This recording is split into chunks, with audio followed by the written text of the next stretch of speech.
Meaning of haul. Haul.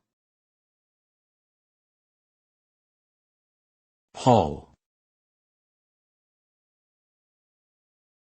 Haul.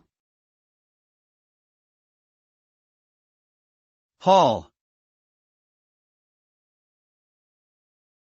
The word haul can have multiple meanings, depending on the context in which it is used.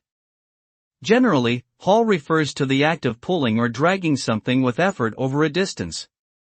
This could be used to describe physically moving heavy objects or transporting goods over long distances. In a figurative sense, hauling could indicate making an effort to achieve a difficult task or reaching a particular goal. Additionally, the term hauling could also denote catching and bringing home fish or animals that were hunted or caught.